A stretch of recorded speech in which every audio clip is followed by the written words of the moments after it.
আসসালামু আলাইকুম, কেমন আছেন সবাই? আমার মনে হয় আমি আমার গত ভিডিওতে যে পর্তুগালের ব্যাপারে বলছিলাম, তো এটার পরে অনেকেই ওরিড হয়ে গেছেন যে পর্তুগাল অনেক মানুষের জন্যই একটা আস্থার জায়গা ছিল, স্বস্তির জায়গা ছিল যে পর্তুগালে আসলে এত সহজে ন্যাশনালিটি পাওয়া যায়, খুব ইজিলি ন্যাশনালিটি নিয়ে আমরা মুভ করতে পারি। তো এই সমস্ত আশায় যারা ছিল এবং D1 ভিসা নিয়ে অনেকে অলরেডি আসছে এবং আসার চিন্তাও করতেছে। তো আমাকে গত ভিডিওতেও একজন কমেন্টে জানাইছে যে আমি D1 ভিসা নিয়ে পর্তুগালে আসবো। তো ভিসা অ্যাপ্লাই করছি, কি দিয়ে কি এখন কি উপায়। তো যারা করছেন তারা তো অবশ্যই আসতে পারেন। অনেক সংগ্রাম করেই মানুষ একটা ভিসা অ্যারেঞ্জ করে ইউরোপের। তো আসতেই পারেন, কোনো সমস্যা নাই। বাট আপনার বিষয়গুলো জানতে হবে যে এই মুহূর্তে কি কি ক্রাইসিসের মধ্য দিয়ে যাচ্ছি আমরা যারা পর্তুগালে আছেন।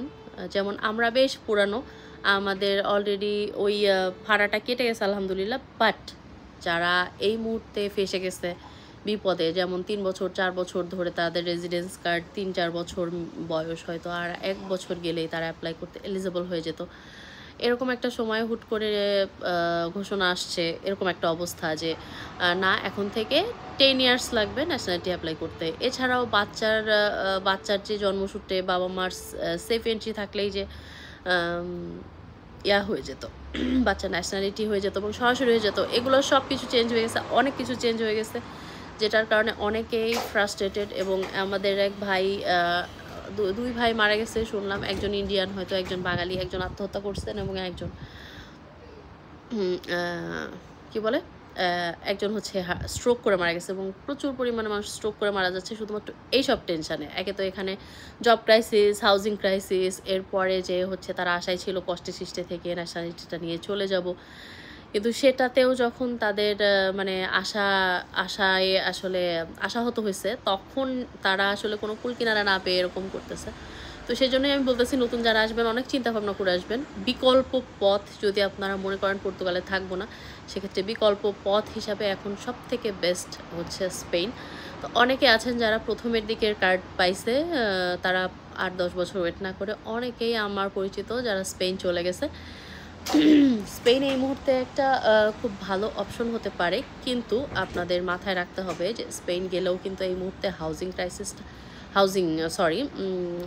জব ক্রাইসিস অনেক বেশি। সেক্ষেত্রে কিন্তু আপনাদের একটা বিশাল বাজেট নিয়ে আসতে হবে, যে এমন হতে পারে যে বেশ কিছু মাস আমাদের জব ছাড়া থাকতে হতে পারে। তো সেক্ষেত্রে আপনারা কিন্তু টাকা পয়সা সাথে করে আনবেন, কারণ আমাদের জন্য কখনোই কাম্য না যে কোনো একজন ভাই বা বোন তারা বিদেশে এসে তারা সোনার হরিণের পিছনে ছুটতে যেয়ে তাদের আসলে শেষ পর্যন্ত এরকম খুব খারাপভাবে মানে তাদের জীবনের ইতি ঘটুক, এটা মোটেই কাম্য না। কারণ মানুষ যখন ফ্রাস্ট্রেটেড হয়ে যায় এবং দেশ থেকে লক্ষ লক্ষ টাকা খরচ করে ইউরোপে আসে সোনার হরিণ খুঁজতে, আর তখন যখন তারা কুল কিনারা পায় না, তখন এমন একটা সিদ্ধান্ত তারা নিয়ে বসে, তাদের পরিবার ধ্বংস হয়ে যায়। এটা আসলে কারোর জন্যই কাম্য না। অনেক ভিডিওতে দেখে অনেকে লেখেন যে আপনি চান না বাইরে। ভাই, কেন চাবো না? আপনি আসলে কি আমার ভাগ্যেরটা কমে যাবে?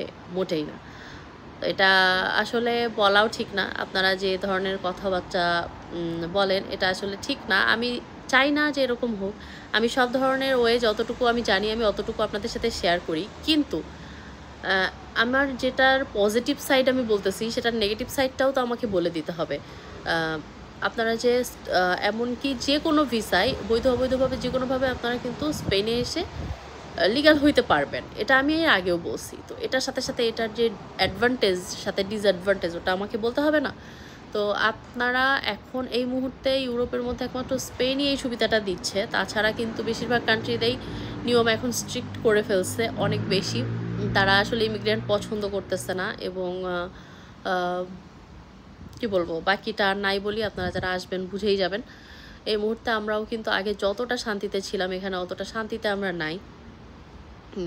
যার কারণে আমি বলবো যে আপনারা যদি স্পেন চুজ করেন, সরাসরি আসতে পারলে তো কোনো কথাই নেই, সরাসরি আসতে পারলে তো আলহামদুলিল্লাহ। আর যদি সরাসরি আসতে না পারেন, অন্য কোনো ওয়ে দিয়ে আসেন, অন্য কোনো কান্ট্রি দিয়ে বা যেভাবেই হোক, তো সেক্ষেত্রে জব পাওয়া যেহেতু একটু ডিফিকাল্ট হবে, কারণ যেহেতু এখন ওভার হাইপড হয়ে গেছে স্পেন, তো মানুষের ঢল, যেরকম পর্তুগাল হইছে এতদিন সেরকম। তো এখন হচ্ছে মানে জব মার্কেট প্রচুর চড়া, জব পাওয়া প্রচুর এখন কঠিন হয়ে গেছে। আপনারা চেষ্টা করবেন যে পরিচিত কেউ যদি থাকে সেক্ষেত্রে খুব ভালো, জব পাওয়ার ক্ষেত্রে হেল্প হতে পারে, বাসা পাওয়ার ক্ষেত্রে হেল্প হতে পারে।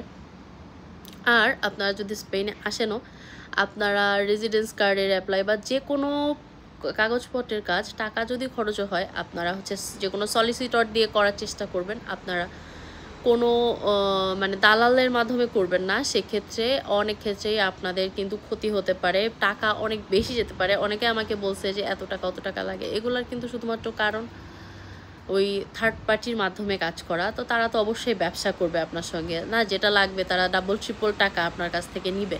কারণ সবাই মরিয়া হয়ে এখন ইউরোপের শুধু একটা রেজিডেন্স কার্ড, একটা ন্যাশনালিটি, একটা পিআর, এগুলার জন্য কিন্তু মানে যা কিছু মানুষ করতে পারে। এবং টাকার কথা বলবো যে টাকা নিয়ে এমনও মানুষ আছে যে টাকা নিয়ে বসে আছে যে আমার খালি ওয়েটা দরকার। তো এই ধরনের মানুষের অভাব নেই। সেজন্যই আপনাদের কষ্টার্জিত টাকা আপনারা অযথা দালালের খপ্পরে পড়ে নষ্ট করবেন না। অনুগ্রহ করে আপনারা হচ্ছে ভেবে চিন্তে স্পেনে আসেন। অবশ্যই এটা ভালো অপশন, বাট বাজেটটা একটু হাই করতে হবে। আর বুঝতেই পারতেছেন ইউরোপে আপনি যদি ব্যাচেলরও ১ মাসের মতো আপনি চলতে চান, সেক্ষেত্রে আপনার মিনিমাম, আমার হাজব্যান্ড যেহেতু হচ্ছে ব্যাচেলর ছিল একসময়, তো তার কাছ থেকেই আইডিয়া নিলাম। ৪ থেকে ৫০০ ইউরো হলে ভালোভাবে চলতে পারবে আর কি একজন ব্যাচেলর। তো কষ্টে চললেও ৪০০-র নিচে কিন্তু হবে না। তো সেভাবে বেশ কয়েক মাসের বাজেট তাদের হাতে করে আসতে হবে, কারণ জব এসেই তারা পাবে না এটা তো নিশ্চিত, যদি আত্মীয় স্বজন কেউ না থাকে। আর জব খুঁজে পাওয়া এখন খুব টাফ ব্যাপার। তো বাজেট যদি হাই হয়, স্পেনে এসে আপনারা মানে বেস্ট একটা অপশন হতে পারে। আর ৫ বছরে পিআর হয়ে যায়, সেটা যদিও পর্তুগালেও একই নিয়ম যে পিআর ৫ বছরে হয়। বাট ন্যাশনালিটির ক্ষেত্রে স্পেন ছিল ১০ বছর, এখন পর্তুগালও ১০ বছরই হয়ে গেল। তো গড়ে সরে সেম। তো পর্তুগালের থেকে স্পেনের স্যালারি বেশি, কেন আমি পর্তুগালে পড়ে থাকবো? সেক্ষেত্রে সবাই বেস্ট মনে করতেছে স্পেনকে। আর স্পেন যে সুবিধাটা দিচ্ছে বৈধ অবৈধ সবাইকে, এই সুবিধাটা কিন্তু এখন আর পর্তুগাল দিচ্ছে না। তো আমার মনে হয় আমি আইডিয়া দিতে পারছি। বিকল্প পথ হিসাবে এখন স্পেনটা বেস্ট। এছাড়াও যদি ভালো কোনো কান্ট্রি আমার আমার মানে নলেজে থাকে এর পরবর্তীতে এবং আমার আইডিয়াতে আসে, আমি ইনশাল্লাহ আপনাদের সাথে শেয়ার করব। তো ঠিক আছে, আজকের মতো এখানে বিদায় নিচ্ছি। সবাই ভালো থাকেন। আল্লাহ হাফেজ।